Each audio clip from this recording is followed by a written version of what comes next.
আসসালামু আলাইকুম। আমি আরাফাত ইসলাম সিয়াম, ঢাকা মেডিকেল কলেজের দ্বিতীয় বর্ষের শিক্ষার্থী। আজকে তোমাদের সামনে একটি টপিক নিয়ে হাজির হয়েছি, যেটা নাম্বার 1, ঢাকা মেডিকেল কলেজে ভর্তির জন্য অত্যন্ত ইম্পর্টেন্ট। মেডিকেলের প্রতি বছর এখান থেকে প্রশ্ন আসে। নাম্বার 2, ডিউর ক ইউনিটে এখান থেকে প্রতিবারই প্রশ্ন আসে। এবং নাম্বার 3, এইচএসসির জন্য অত্যন্ত অত্যন্ত ইম্পর্টেন্ট। এই চ্যাপ্টারের জাস্ট প্রথম পার্টটুকু, বেসিক পার্টটুকু, যে পার্টটুকুতে আমাদের মুখস্থ করার টপিকটা বেশি থাকে, সেটা নিয়ে আলোচনা করব। রক্ত, দ্য ব্লাড। এই ব্লাড নিয়ে আমরা অনেক কিছু শুনে আসছি। ব্লাড নিয়ে গান, কবিতা, গল্প, ব্লাড নিয়ে আমরা অনেক মিথ, অনেক কিছু শুনে থাকি। কিন্তু এই ব্লাড নিয়ে সায়েন্টিফিক্যালি গবেষণা শুরু করেন কোন ব্যক্তি, সেই ব্যক্তি কি কি গবেষণা করেন এবং তার পরবর্তীতে কি কি আবিষ্কৃত হয়, সেটা নিয়ে আমরা একটু জানবো। এই ব্লাড নিয়ে প্রথমে গবেষণা করে থাকেন উইলিয়াম হার্ভে। তার নাম আমরা জাস্ট একবার দেখে আসবো। তার আগে আমরা জেনে নিই আমাদের ক্লাস 9-10 পড়াটা। এবার একটু রিক্যাপ করি। ক্লাস 9-10 আমরা পড়ে আসছিলাম আমাদের যোজক টিস্যু, যেটা প্রাণ টিস্যুর একটা প্রকারভেদ। যোজক টিস্যু থাকে 3 ধরনের। একটা হলো কঠিন যোজক টিস্যু, নাম্বার 2 ফাইব্রাস যোজক টিস্যু, আর নাম্বার 3 তরল যোজক টিস্যু। তরল যোজক টিস্যু বলার কারণটা কি? তরল যোজক টিস্যু বলার কারণটা হলো এর মধ্যে নাম্বার 1 তরল বেশি থাকবে। এই তরলটাকে আমরা প্লাজমা বলে চিনি। এই প্লাজমাটি আমাদের রক্তের সাথে সবসময় থাকে এবং এতে অত্যন্ত ইম্পর্টেন্ট। এই তরল থাকার ফলে তোমার তরলগুলো সঞ্চালন হয়ে থাকে, মুভ করতে থাকে, একটা সার্কুলেশন করতে থাকে, সার্কুলেটরি সিস্টেম তৈরি হয়। আমাদের বডিতে আমরা সাধারণত 2টা সার্কুলেটরি সিস্টেম পাই। নাম্বার 1 রক্ত সঞ্চালন তন্ত্র, আর নাম্বার 2 লসিকা তন্ত্র। রক্ত সঞ্চালন তন্ত্রের মধ্যে আমরা পাবো রক্ত, এবং সে রক্তের সাথে রক্ত যেখান থেকে তোমার বাহিত হবে সেইগুলো আমরা নাম শুনবো। রক্তবাহিকা, হৃৎপিণ্ড। হৃৎপিণ্ডের মধ্যে আমাদের অক্সিজেন যুক্ত রক্ত, কার্বন ডাইঅক্সাইড যুক্ত রক্ত চলে আসে। আর রক্তবাহিকা গুলো হলো আর্টারি, ভেইন, ক্যাপিলারিস ইত্যাদি ইত্যাদি। লসিকা তন্ত্রের মধ্যে আমরা সাধারণত পাবো লসিকা, লসিকা লিম্ফ, যেটি একটি সাদা রঙের মানে একটা তরল। এই লসিকা নিয়ে আমাদের একটু চিন্তা ভাবনা হয় যে লসিকা কাজটা কি, লসিকা তোমার থাকে কেন, লসিকা থেকে আমার লাভটা কি, রক্ত তো আছেই। এই কনফিউশন গুলো আমরা দূর করব পরবর্তীতে, যখন আমরা রক্তকণিকা সম্পর্কে পড়বো, তখন আমাদের লসিকার একটি কাজ আমরা বুঝতে পারবো। এই লসিকা তোমার থাকে হলো লিম্ফ নোড গুলোর মধ্যে। এই লিম্ফ নোড গুলো বডির অনেক জায়গায় বিস্তৃত অবস্থায় থাকে। আর থাকে হলো লসিকা বাহিত করার জন্য লসিকা নালী। এই লিম্ফ নোড গুলো অনেক ইম্পর্টেন্ট। যারা তোমার ক্যান্সার পেশেন্ট সম্পর্কে শুনে আসছো, ক্যান্সারের সেলগুলো তোমার লসিকা নালিকার মধ্যে তোমার অনেক পরিমাণে ঘুরতে থাকে, সার্কুলেট করতে থাকে, যে এই কারণে বডির এক জায়গায় ক্যান্সার শুরু হলে অনেক জায়গায় ছড়িয়ে যায়। আমরা এগুলো বাদ দিয়ে আমরা রক্ত দিয়ে শুরু করি। রক্তের চ্যাপ্টারের প্রথম পৃষ্ঠায় অনেকগুলো ইনফরমেশন দেওয়া, যেগুলো অনেক অনেক ইম্পর্টেন্ট এবং মনে রাখা কষ্টকর, কারণ সব মুখস্থ করতে হয়। কারণ মুখস্থ করার কারণটা কি? এই প্রথম পৃষ্ঠা থেকে আমাদের মেডিকেলে কমপক্ষে 4 থেকে 5 বার প্রশ্ন চলে আসছে এবং বোর্ড পরীক্ষাতে আসে। সে টপিকগুলো কি? নাম্বার 1 তোমার ব্রিটিশ চিকিৎসক উইলিয়াম হার্ভে 1628 সালে মানুষের রক্ত সংবহন তন্ত্র সম্পর্কে সর্বপ্রথম ধারণা দেন। উনি তখন হোমিওস্ট্যাসিস সম্পর্কে একটি ধারণা দিয়ে থাকেন।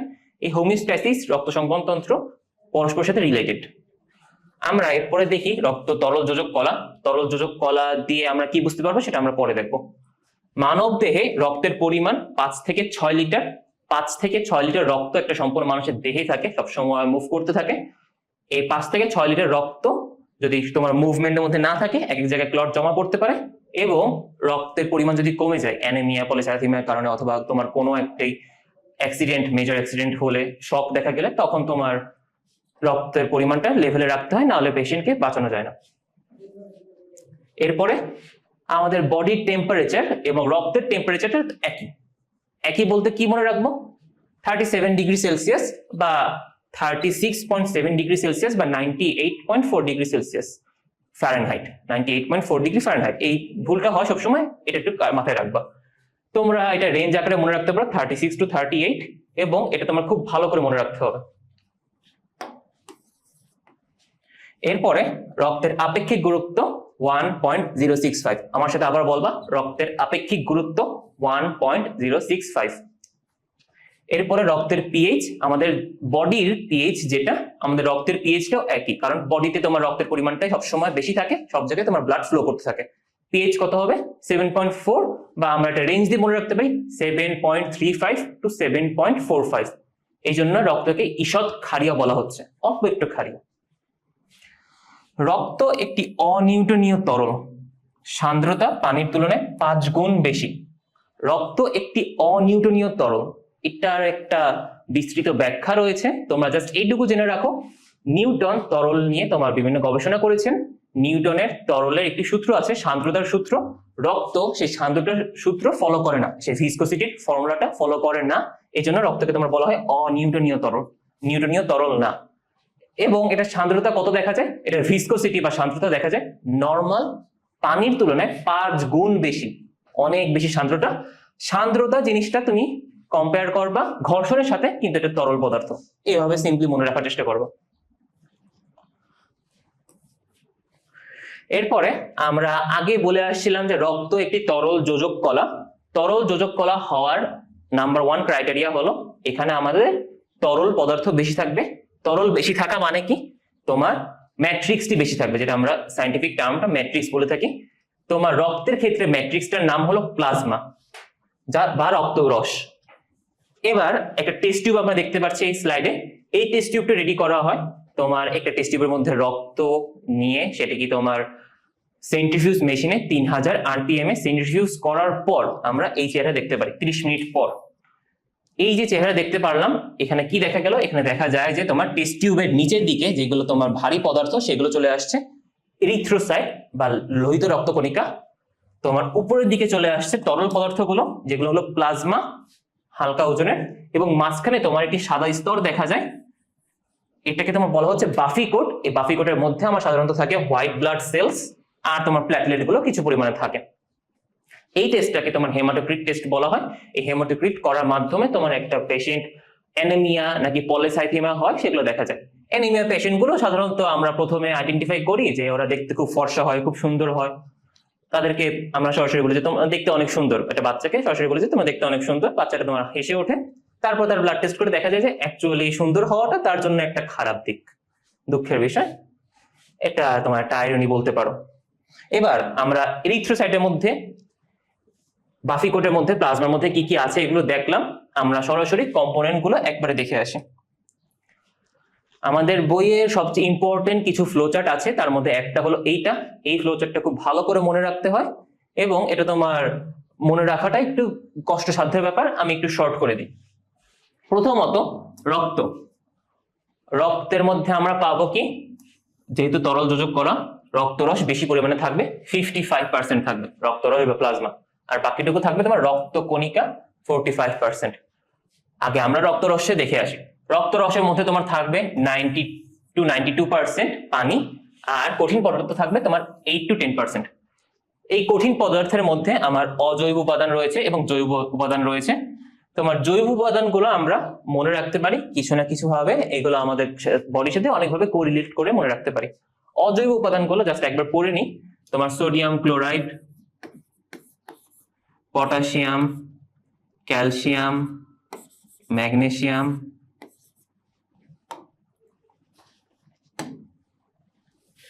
ফসফরাস, লৌহ, তামা, আর iodine. Sodium chloride, potassium, calcium, magnesium, phosphorus, iodine, লৌহ, তামা ইত্যাদি। এগুলো একবার পড়লে এবার আমরা জৈব উপাদানগুলোর দিকে বেশি ফোকাস রাখবো। জৈব উপাদানের পার্সেন্টেজ হলো 7 to 9%, 7 থেকে 9%। এর মধ্যে কি কি আছে? এর মধ্যে 3টা সেকশনে তোমার কম্পোনেন্ট গুলো ভাগ করা। Number 1 plasma protein, number 2 nitrogen ঘটিত রেচন পদার্থ, নাম্বার 3 অন্যান্য পদার্থ।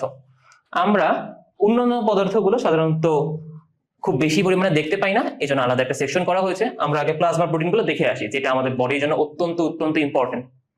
প্রোটিন, আমাদের বডির সবগুলো জায়গায় প্রোটিন থাকে। হরমোন বলো, এনজাইম বলো, আমাদের মাসেলগুলোর মধ্যে বলো, আমাদের যা আছে বডিতে সবকিছুর মধ্যে আমরা প্রোটিন পাবো।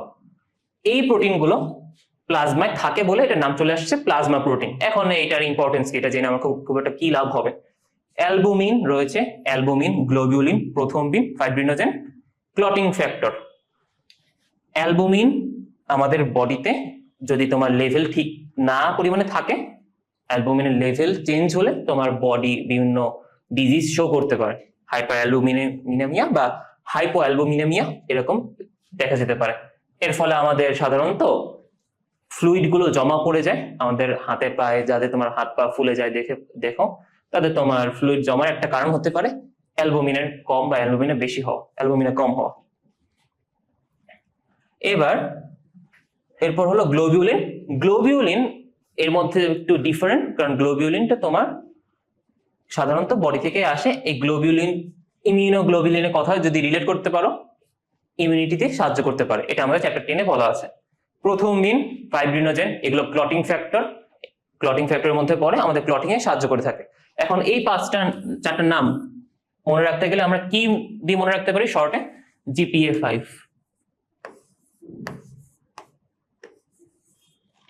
গ্লোবিউলিন, প্রথম বিন, অ্যালবুমিন, 5 ফাইব্রিনোজেন, এভাবে আমরা চারটার নাম মনে রাখতে পারি।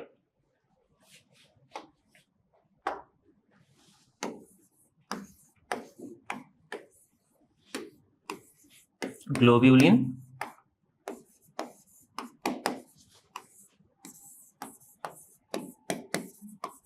প্রথম দিন,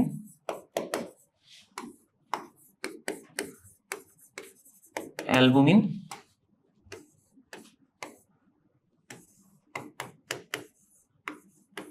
ফাইব্রিনোজেন।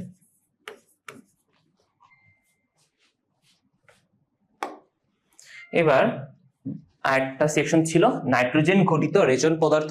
নাইট্রোজেন গঠিত রেচন পদার্থগুলো মনে রাখবো আমাদের বডিতে যেগুলো আমরা ইউরিন আকারে বের করে ফেলি, আমাদের বডি সাধারণত বর্জ্য পদার্থগুলো, সেইগুলোকে তোমার এর মধ্যে আমরা পাবো। Number 1 urea, number 2 uric acid, number 3 creatinine, xanthine, ammonia.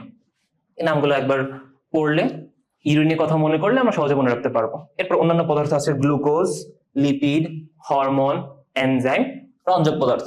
রঞ্জক পদার্থ কি কি? বিলিরুবিন, বিলিভার্ডিন ইত্যাদি থাকে। এছাড়া আছে রক্তকণিকা। রক্তকণিকার মধ্যে আমরা রক্তকণিকা নিয়ে ডিটেলস সামনে আমরা পড়বো। আমরা আগে রক্তের কাজগুলো নিয়ে একবার একটু দেখে আসি। রক্তের কাজ তোমার অনেক, এটা জাস্ট আমি দু একটা ওয়ার্ডে বলতে পারবো না। অনেকগুলো কাজ আমাদের বডির সবকিছুতে ব্যালেন্স রাখার জন্য রক্তের চাহিদা অত্যন্ত বেশি। আমাদের বডিতে তোমার কি কি কাজ করে থাকে এগুলো আমরা দেখে আসি। নাম্বার 1 পুষ্টি পরিবহন। পুষ্টি পরিবহন করে কি কি? অ্যামিনো অ্যাসিড, তারপরে তোমার fatty acid, glycerol, carbohydrate, glucose গুলো, এগুলো তোমার রক্তের মধ্যে দিয়ে পরিবাহিত হয়। শ্বসন গ্যাস পরিবহন। শ্বসন গ্যাস কি কি আছে আমাদের? অক্সিজেন আর carbon dioxide, amino acid, fatty acid, glycerol, glucose. Hormone, enzyme, antibody, vitamin, খনিজ লবণ, প্লাজমা প্রোটিন ইত্যাদি পরিবহন। সবকিছু তোমার পরিবহন করা হয় রক্তের মাধ্যমে, কারণ ওটা তোমার সঞ্চালন তন্ত্রের একটি মূল অংশ। আয়নের সমতা রক্ষা করা। আয়নের সমতা রক্ষা করে কিভাবে? তোমার এক্সট্রাসেলুলার ফ্লুইডে বা তোমার এই রক্ত রসের মধ্যে সোডিয়ামের পরিমাণ বেশি থাকে, সেলের মধ্যে সোডিয়ামের পরিমাণ কম থাকে। সেলের মধ্যে তোমার পটাশিয়ামের পরিমাণ বেশি থাকে, বাইরে কম থাকে। এই যে তোমার আয়ন কোথায় বেশি থাকবে কোথায় কম থাকবে সেটা তোমার ডিভিশনের মাধ্যমে, তোমার পাস করার মাধ্যমে আমাদের বডিতে রক্তগুলো আয়নের সমতা বজায় রাখে। এটা নিয়ে আমরা অনেক ডিটেইল জানতে পারবো চ্যাপ্টার 6-এ, যেখানে আমাদের ইউরিন নিয়ে আলোচনা করা আছে, আমাদের এক্সক্রিটরি সিস্টেম নিয়ে। এরপরে বর্জ্য পরিবহন। বর্জ্য কি কি? ইউরিয়া, ইউরিনের যেসব পার্ট গুলো আছে সেগুলো, ইউরিয়া, ইউরিক অ্যাসিড ইত্যাদি। তাপ সমতা রক্ষা কি? তোমার যে টেম্পারেচার 36 to 37 ডিগ্রি সেলসিয়াস থাকে ওটাই। এরপরে তোমার রক্তপাত প্রতিরোধ করে কিভাবে? সেটা হলো প্ল্যাটিলেটের মাধ্যমে।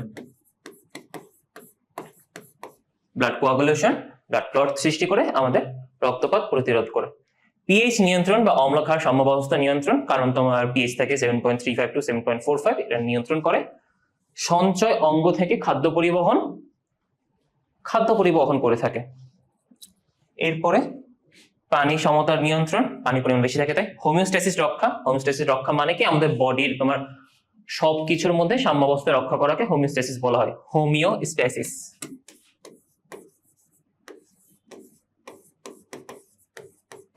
আরেকটি টার্ম আছে, সেটা হেমোস্ট্যাসিস বলে। এই দুটো টার্ম নিয়ে একটু কনফিউশন হয়। হেমোস্ট্যাসিস মানে কি? হেমোস্ট্যাসিস মানে তোমার রক্তপাত বন্ধ করো, এটা একটু খেয়াল রাখো।